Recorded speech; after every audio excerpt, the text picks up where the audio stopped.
Hello friends, वेबिस coaching classes में आप सभी लोगों का स्वागत है। दोस्तों, यदि आप भी बिहार शिक्षक भर्ती यानी कि बीपीएससी टीआरई 4.0 के लिए प्रिपरेशन कर रहे हैं तो दोस्तों ये क्लास आपके लिए बहुत ही ज़्यादा इंपॉर्टेंट है। देखिए दोस्तों, एक प्रश्न हमारा आपसे है। जब आपने बीपीएससी टीआरई 4.0 की प्रिपरेशन स्टार्ट की दोस्तों, तो क्या दोस्तों आप सच बताइएगा, क्या आपने दोस्तों इससे पहले टीआरई फर्स्ट,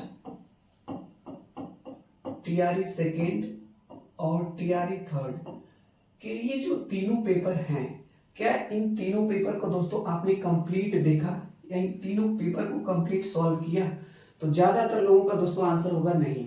आपने तैयारी तो दोस्तों स्टार्ट कर दिया, तैयारी आपने शुरू कर दिया, लेकिन आपने जो पेपर हुआ बीपीएससी टीआरई फर्स्ट का, जो पेपर टीआरई फर्स्ट का हुआ, टीआरई सेकेंड का हुआ, टीआरई थर्ड का हुआ बिहार टीचर का, उसको दोस्तों आपने सॉल्व ही नहीं किया और अपना आपने सिलेबस स्टार्ट कर दिया। तो दोस्तों हम आपको कहेंगे कि सबसे पहले किसी भी एग्जाम की प्रिपरेशन की सबसे अच्छी स्ट्रेटजी होती है कि उस एग्जाम की पीवाईक्यू को जरूर आप देख के जाएं, प्रीवियस ईयर क्वेश्चन को पहले देखें। अब आप कहेंगे sir previous year question paper देखने से क्या होगा? इससे देखिए दोस्तों होता क्या है, इससे सबसे पहले प्रश्न जो बनते हैं, आपको प्रश्न के टाइप पता चलेंगे कि किस टाइप के प्रश्न एग्जाम में बन रहे हैं, ठीक है। उस हिसाब से दोस्तों आप अपनी तैयारी को कंटिन्यू करेंगे। तो दोस्तों हम अपने इस क्लास में जो है टीआरई सेकेंड जो पेपर हुआ था बिहार टीचर का, उसके कंप्लीट पूरा पेपर दोस्तों हम आपको कराने वाले हैं। अभी तो दोस्तों इस क्लास में कुछ ही क्वेश्चन आपको कराएंगे, लेकिन पूरा कंप्लीट दोस्तों आपको क्लासेस मिलेंगी और कंप्लीट पेपर आपको करा देंगे। जैसे ही टीआरई सेकेंड दोस्तों कराएंगे, उसके बाद टीआरई थर्ड का कंप्लीट पेपर और टीआरई फर्स्ट का विद सोल्यूशन कराएंगे दोस्तों, विद सोल्यूशन, ठीक है, विद सोल्यूशन हम आपको कराएंगे। तो दोस्तों यदि हमारे चैनल विमलीज कोचिंग क्लासेस से नहीं जुड़े हैं तो दोस्तों चैनल से जुड़ जाइए, ठीक है, और हमारे चैनल को सब्सक्राइब कर लीजिए दोस्तों, ठीक है। हम आपके लिए ऐसे यूजफुल कंटेंट्स लाते रहेंगे। तो चलिए दोस्तों विदाउट डिले यहाँ पे स्टार्ट किया जाए क्लास। तो दोस्तों ये आपका बीपीएससी टीआरई सेकेंड यानी कि बिहार शिक्षक भर्ती जो आपकी हुई थी टीआरई 2.0, उसका एक कंप्लीट पेपर है। फर्स्ट नंबर आपका यहाँ से स्टार्ट है। तो देखिए दोस्तों हम आपको बता दें, जो आपका पेपर होता है वो 150 नंबर का कंप्लीट पेपर होता है, ठीक है। इन 150 नंबर में आपके 30 प्रश्न आपके लैंग्वेज से रहते हैं, भाषा से, और 120 प्रश्न में जो दोस्तों आपका रहता है जिसमें आपका जीएस, मैथ और आपका रीजनिंग रहती है, ठीक है। इस पे आपकी मेरिट बनती है और ये आपका क्वालिफाइंग पेपर होता है, ठीक है, क्वालिफाइंग पेपर होता है जिसमें आपकी हिंदी और इंग्लिश के प्रश्न रहते हैं। इंग्लिश के लगभग दोस्तों आपके 8 प्रश्न और हिंदी के 22 प्रश्न रहते हैं, ठीक है। तो सबसे पहले दोस्तों हम प्रश्न नंबर फर्स्ट से स्टार्ट करेंगे, ठीक है। सबसे पहले लैंग्वेज को देखेंगे, उसके बाद जो कि आपके अगली क्लास में प्रयास करेंगे दोस्तों आपको जो है कि मैथ, रीजनिंग और ये जीएस के प्रश्नों को हम लोग देखें, ठीक है। तो चलिए दोस्तों देखते हैं। यहाँ पे देखिए दोस्तों, पहला प्रश्न इंग्लिश का ये पूछा गया है कि आई हैव सो मेनी खाली स्थान गुड फ्रेंड्स। यहाँ पे 4 ऑप्शन नहीं 5 ऑप्शन दिए जाते हैं दोस्तों आपके बीपीएससी एग्जाम में। फर्स्ट ऑप्शन है ए, सेकेंड ऑप्शन है एन, थर्ड ऑप्शन है द, फोर्थ ऑप्शन है मोर than one of the above और फिफ्थ ऑप्शन है नन ऑफ द एबव। यहाँ पे दोस्तों भरना है, ठीक है। इंग्लिश का यह प्रश्न है जिसमें आर्टिकल भरना है। ए भरेंगे कि एन फिलअप करेंगे कि द फिलअप करेंगे या इनमें से कोई नहीं या उपयुक्त में से एक से अधिक। देखिए दोस्तों यहाँ पे जो इसका सही आंसर हो जाएगा इसका नन ऑफ द एबव। ऐसा क्यों? क्योंकि दोस्तों ये जो फ्रेंड शब्द है ना, फ्रेंड्स, ये आपका जो है कि प्लूरल नाउन है, प्लूरल नाउन है, ठीक है। और जो आर्टिकल ए और एन का यूज किया जाता है वो सिंगुलर नाउन से पहले किया जाता है, सिंगुलर नाउन होना चाहिए। जब प्लूरल नाउन है तो इससे पहले नहीं होगा, इसलिए ऑप्शन नंबर ई करेक्ट हो जाएगा, ठीक है। आगे चलते हैं दोस्तों अगले प्रश्न में। ये रहा आपका अगला प्रश्न, क्वेश्चन नंबर सेकेंड नंबर का प्रश्न है दोस्तों है कि आई वांट टू बिल्ड खाली स्थान वेरी बिग हाउस। यहाँ पे भी A and the more than one of the above, none of the above. ठीक है, ये दो ऑप्शन दोस्तों आपको सेम मिलेंगे, बाकी ये तीन ऑप्शन आपके वेरी करेंगे। यहाँ पे आपको भरना है दोस्तों, तो हम आपको बता दें यहाँ पे हाउस शब्द है, हाउस शब्द से पहले आपको ए का यूज किया जाएगा। ठीक है, तो यहाँ पे भर लेंगे हम लोग ए, इसलिए इसका करेक्ट आंसर हो जाएगा ऑप्शन नंबर ए हो जाएगा। ठीक है, अगले प्रश्न में चलते हैं दोस्तों। नेक्स्ट अगला प्रश्न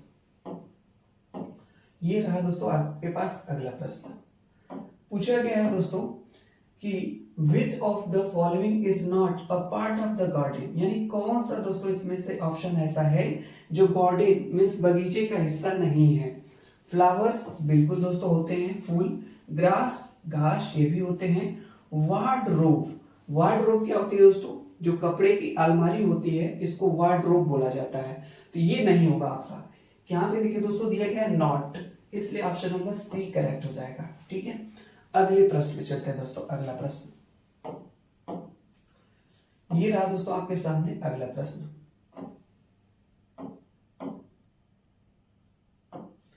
Which of the following is a part of a railway station? इसमें से दोस्तों कौन सा ऐसा है ऑप्शन जो रेलवे का पार्ट है, रेलवे स्टेशन का हिस्सा है। प्लेटफॉर्म बिल्कुल दोस्तों ये रेलवे स्टेशन का हिस्सा होता है, ओवरब्रिज भी होता है, अराइवल एंड डिपार्चर आगमन और प्रस्थान ये भी होता है, इसलिए इसका सही आंसर देखा जाए तो ऑप्शन नंबर आपका ई करेक्ट हो जाएगा। सॉरी दोस्तों ई नहीं होगा, डी हो जाएगा, मोर than one of the above. ये तीनों है, प्लेटफॉर्म भी है, ओवरब्रिज भी है और अराइवल और डिपार्चर भी होता है जो कि आपका रेलवे स्टेशन का पार्ट होता है, इसलिए इसका ऑप्शन नंबर डी करेक्ट हो जाएगा। ठीक है, ये क्वेश्चन नंबर 4 था दोस्तों। आगे चलते हैं। देखिए दोस्तों इन सभी प्रश्नों को आपको देखना है, क्योंकि इस तरह के प्रश्नों का एनालिसिस करिए और देखिए कि किस टाइप के प्रश्न टीआरई फर्स्ट, सेकंड और थर्ड एग्जाम में पूछे गए थे। ठीक है, तो जब इस तरह के प्रश्नों को दोस्तों आप देखेंगे तो आपको पता चलेगा किस टाइप के प्रश्नों को आपको सॉल्व करना है। आगे चलते हैं दोस्तों। अगला प्रश्न है यहाँ पे आपका है क्वेश्चन नंबर 5। ये रहा दोस्तों क्वेश्चन नंबर 5 आपका। क्वेश्चन नंबर 5 है दोस्तों कि the sixth letter is the alphabet after J will be, यानी जे के बाद दोस्तों, जे के बाद छठवां लेटर कौन सा होगा। तो जे के बाद दोस्तों छठवां लेटर मतलब इसमें 6 आप जोड़ दीजिए। तो जैसे दोस्तों आप अल्फाबेटिकल ऑर्डर में आपको पता होगा कि जे आपका 10वें नंबर पे होता है, तो 10 और प्लस 6 यानी कि 16। 16 नंबर पे कौन होता है दोस्तों, तो 16 नंबर पे दोस्तों आपका होता है पी। ठीक है, P for parrot, option number B में दिया है, इसलिए इसका सही आंसर हो जाएगा ऑप्शन नंबर बी। ठीक है, आगे चलते हैं दोस्तों अगला प्रश्न पे। अगले प्रश्न पे चलते हैं दोस्तों। ये रहा दोस्तों अगला प्रश्न आपके सामने। पूछा गया है इन अ जू लिव इन केजेस, यानी कि चिड़ियाघर के जो पिंजरा होता है दोस्तों उसमें कौन कौन से पक्षियां जंतु जानवर रहते हैं यहाँ पे दिया गया है। सबसे पहली बात दोस्तों बर्ड्स ये रहती हैं, सही बात है।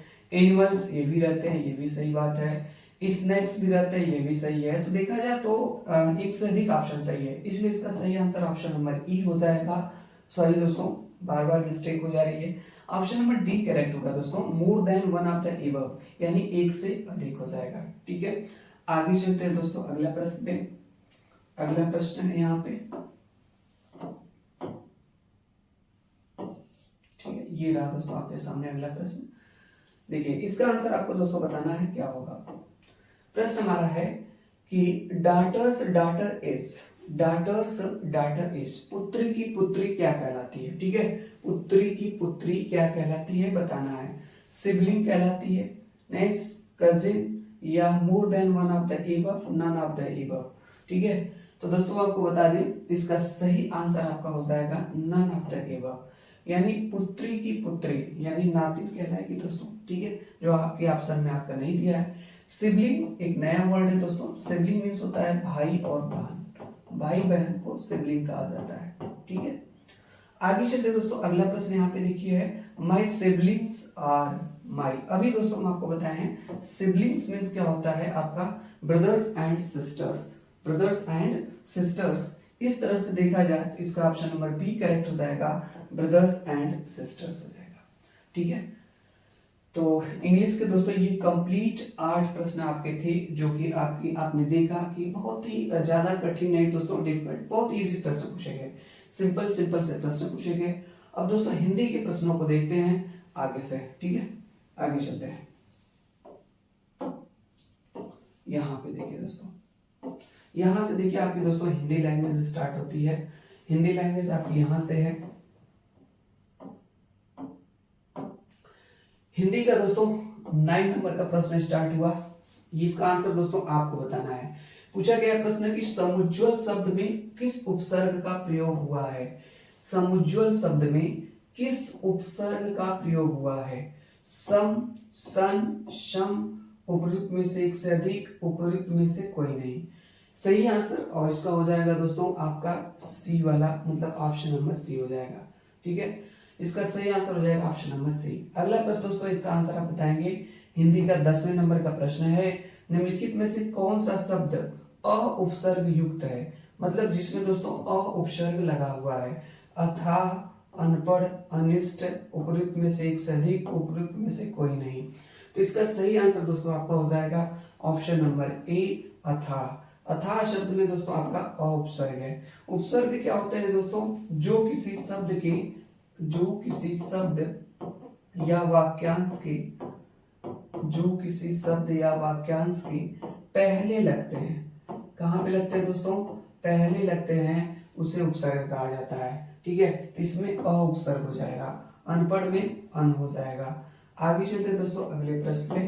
नेक्स्ट यहाँ पे देखिए, ये हिंदी का आपका 11वें नंबर का प्रश्न है। ये आपका पूछा गया, देखिए हिंदी का 11 नंबर का प्रश्न है, निम्नलिखित में से कौन सा शब्द आ प्रत्यय युक्त है। प्रत्यय क्या होता है दोस्तों, आप जानते हैं।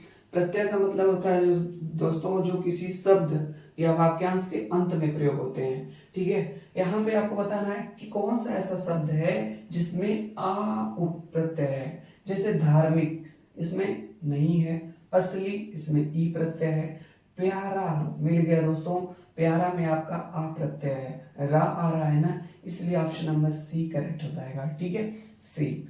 नेक्स्ट क्वेश्चन दोस्तों आपका यहाँ पे है, हिंदी का 12 नंबर का क्वेश्चन है, जिसमें दोनों पद प्रधान होते हैं वह कौन सा समास होता है। जिसमें दोनों पद प्रधान होते हैं वह कौन सा समास होता है। अव्ययी भाव समास, द्वंद्व समास या बहुव्रीहि समास, कौन सा समास होगा दोस्तों।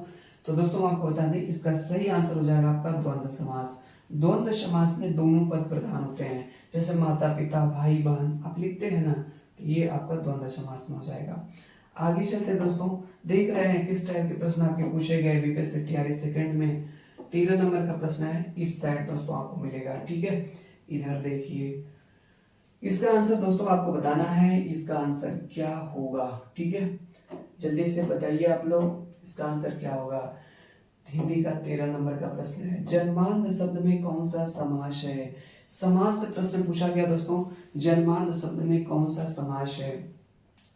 इसका सही आंसर दोस्तों आपका हो जाएगा ऑप्शन नंबर ए, तत्पुरुष समास, ठीक है। जन्मांध में आपका तत्पुरुष समास हो जाएगा। जन्मांध किसे कहते हैं दोस्तों, जन्म से अंधा, ठीक है, जन्म से अंधा। तो इसमें दोस्तों आपका से आया है, ठीक है, कारक चिन्ह आया है से, इसलिए इसमें तत्पुरुष समास हो जाएगा। अगला प्रश्न दोस्तों हिंदी का है 14 नंबर का, कि स्वर संधि के कितने मुख्य प्रकार हैं। स्वर संधि के कितने मुख्य प्रकार हैं, 4 हैं, 5 हैं, 6 हैं, या उपयुक्त में से कोई नहीं, सॉरी उपयुक्त में से एक से अधिक, उपयुक्त में से कोई नहीं। तो दोस्तों स्वर संधि के कुल 5 मुख्य प्रकार होते हैं, ऑप्शन नंबर बी करेक्ट हो जाएगा। कौन कौन से होते हैं दोस्तों आप जानते ही होंगे, दीर्घ स्वर संधि, गुण स्वर संधि, वृद्धि स्वर संधि, यड़ स्वर संधि, अयादि स्वर संधि, ये इसके 5 मुख्य प्रकार होते हैं, ठीक है। आगे चलते हैं दोस्तों अगले प्रश्न पे। यहाँ पे चलते हैं दोस्तों, अगला प्रश्न है, ये देखिए 50 नंबर का दोस्तों प्रश्न है। पूछा गया प्रश्न है कि अतीव का संधि विच्छेद होगा, अतीव का, ठीक है। तो दोस्तों इसका सही संधि विच्छेद आप हो जाएगा आपका ऑप्शन नंबर ए, अति प्लस ईव। अति प्लस ईव इसका सही संधि विच्छेद आपका हो जाएगा, ऑप्शन नंबर ए करेक्ट हो जाएगा। हिंदी का 16 नंबर का प्रश्न पूछा गया था, प्रत्युत्तर शब्द में कौन सी संधि है। प्रत्युत्तर शब्द में दोस्तों कौन सी संधि है? वृद्धि संधि, अयादि संधि, यड़ संधि, या उपयुक्त में से एक से अधिक, या उपयुक्त में से कोई नहीं। सही आंसर दोस्तों इसका हो जाएगा आपका, इसमें हो जाएगी यड़ स्वर संधि। ठीक है, प्रतिधन इसका विच्छेद कर देंगे, प्रतिधन उत्तर हो जाएगा, प्रत्युत्तर हो जाएगा। ठीक है, यानी हम आपको बताएंगे दोस्तों अपने संधि की क्लास में कि यदि य र ल व से पहले य र ल व से पहले आधा अक्षर आता है दोस्तों, आधा अक्षर, वहां पे आपकी यड़ स्वर संधि होती है। ठीक है, ऑप्शन नंबर सी करेक्ट हो जाएगा। आगे चलते हैं दोस्तों, आगे चला जा यहाँ पे। ठीक है, तो दोस्तों बस हम इतना ही रहने दे रहे हैं, बाकी अगली क्लास में बात करेंगे।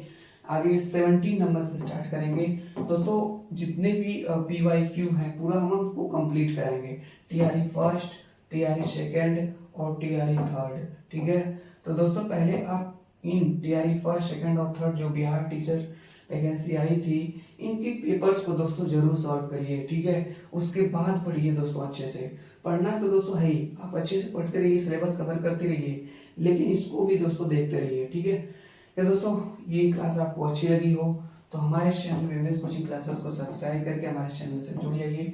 ठीक है, वीडियो देखने के लिए दोस्तों बहुत बहुत धन्यवाद।